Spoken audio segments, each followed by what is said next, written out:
私は春休みに飛行機でタイに行った。留学生してるうちに他の国に行きたかったし、家族の友達が今タイに住んでいて、その家で泊まれたし、タイに選んだんだ。赤ちゃんの時タイにいたことがあるのに覚えてない。だからこの旅行をすごく楽しみにしていた。私の飛行機は午前8時に出る。最初の電車が午前5時なので、時間についてちょっと心配だったね。それで前の夜、大阪のカプセルホテルに泊まった。小さかったけど便利だよ。そして飛行機のチケットは結構安かったから乗り換えがあった。帰るとき乗り換えは10時間かかって大変だね。タイに来るとき一番目の感想はタイがめっちゃ混んでいて綺麗ということだ。そのおかげで私はタイが大好きになったよ。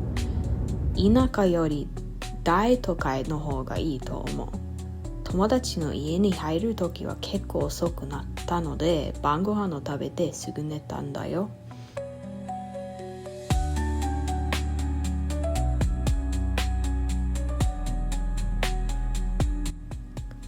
泊まっている家のそばにルンフィニという公園があって、この公園にたくさんのオオトカゲがいたきて、私はこれを見たかった。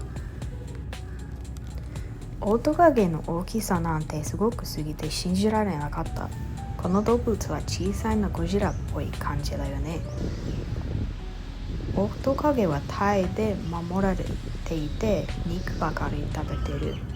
実はタイではカープの数が多すぎるのに、オオトカゲが食べるおかげで数が減っているらしい。タイの天気はめっちゃ暑いので、エアコンがあるモールに入るのが一般的活動だそうだね。もちろんたくさんの買い物をしたよ。このモールのテーマは空港だったそう。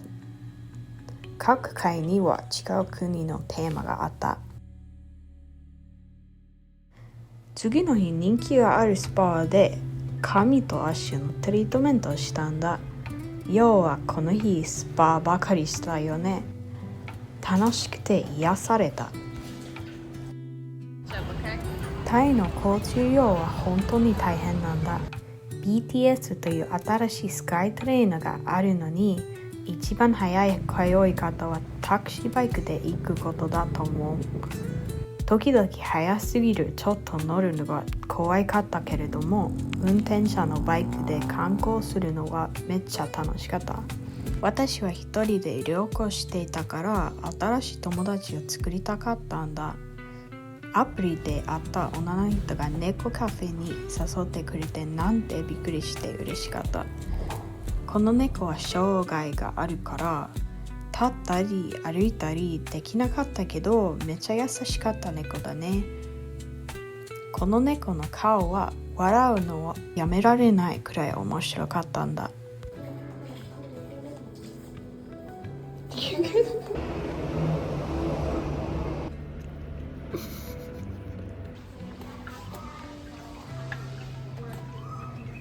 タイにジム・トンプソンという結構有名なデザイナーがいた。この男の人の歴史はすごく面白いよね。このアメリカ人は若者の時ミリタリーでタイに行ってシルクに興味を持つようになって、タイシルクの会社を作ってシルクを売るようになった。この会社は1960年代とても人気が出たから、ジム・トンプソンはお金持ちになってタイっぽい家を作って、たくさんの綺麗な美術とかセラミックスとか集め始めた。でも1967年のある日、ジム・トンプソンは突然消えちゃった。ツアーガイドがどんなに探しても誰もどこにいるか見つけられなかったと言った。後でジム・トンプソンが作った家が美術館になったおかげで、私はツアーできたんだ。最後の活動は船でお寺の観光した。この景色は素晴らしかった。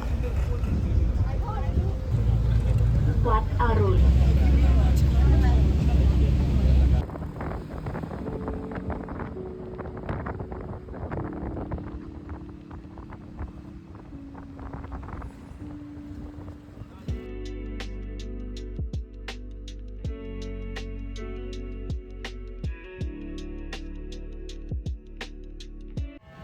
最後の日、地震があった。私は2階に行ったおかげで大丈夫だけど、結構怖かった。出るとき混んでいて、交通量が多いので運転するのは無理だ。私は泊まっている家まで45分歩かないわけにはいかなかった。だから暑すぎてたまらなかった。友達のアパートはたくさん壊れてしまって、一日中入られなかったし、高い建物にいる人は全部出なきゃいけなかったし、ちょっと心配していた。この旅行は地震があったのに最高だった。私はまた行けるなら本当に行きたい。次はプケットとか海のそばにある町にできれば行きたい。みんな見てくれてありがとう。